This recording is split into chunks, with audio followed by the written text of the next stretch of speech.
Okay, part two, or we only got into making the slider chamber. Alright, so now we're gonna make the handle and the magazine part, okay? So what you'll do is take a sheet of paper and roll it up portrait, okay?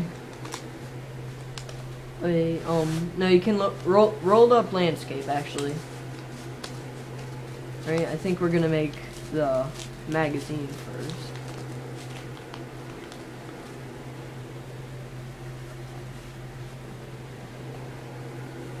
Okay, after you've done that, unroll it to the size of a little bit smaller for comfort than your hand that you would want. So it's like that much for me, about a little bit less than an inch. Alright, tape it in the places I told you to, which I'm not going to repeat because you should have been listening. And then tape the insides. And what I mean by the insides is inside you'll notice this little flap that comes up, even though you've had like extra. So you'll just need to tape that down so that it doesn't go anywhere, and then repeat for the other side. Alright, just like that. Alright, now this will be your magazine. So you want to flatten it out as much as you can, okay? So it's very flat. And then roll it up very, very slightly so that you get a sort of rectangular shape. And then flatten that thing out, okay?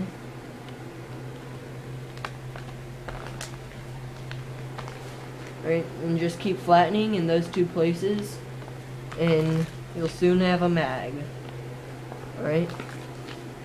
And after you think you've done enough, like, unfurl it, like I am, which is like pushing it so it gets into the rectangle shape. And, of course, you'll have a rectangle shape.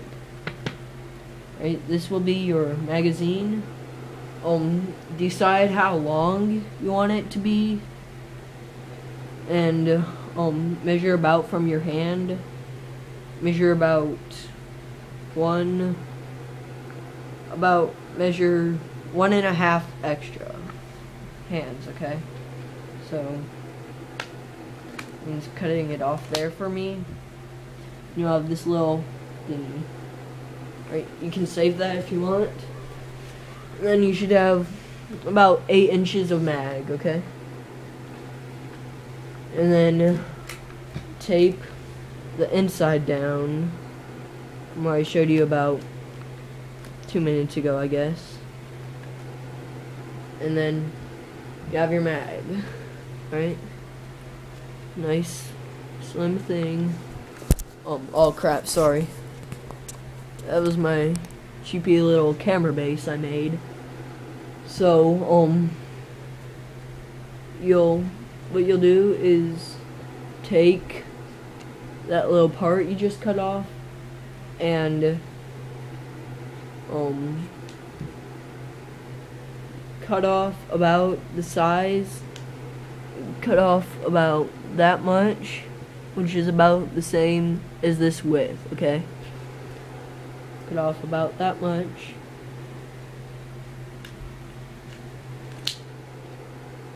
And then flatten it down and tape it, finally. Okay? Boom. Just have a little tape thing up.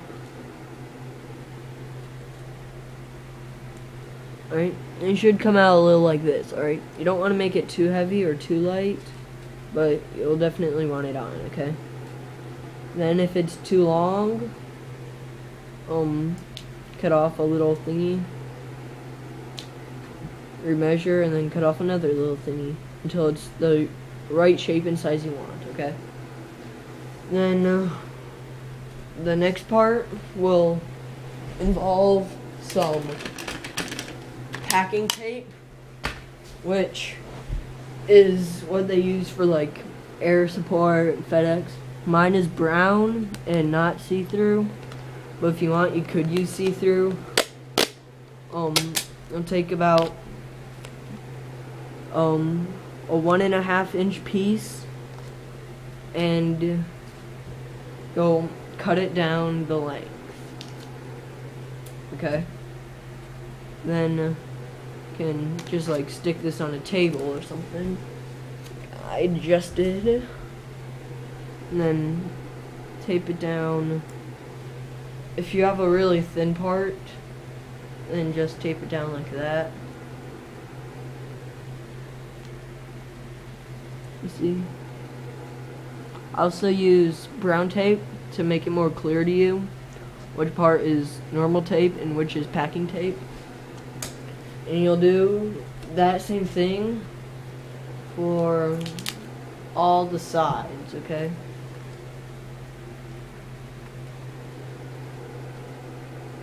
So, right, all I did there was just get it on the bottom part, lining it up, and taping it down. Okay?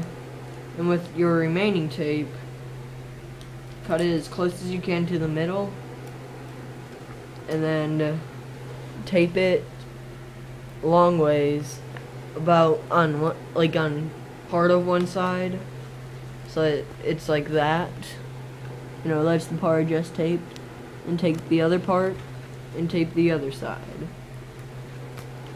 So if you want, you can just keep it the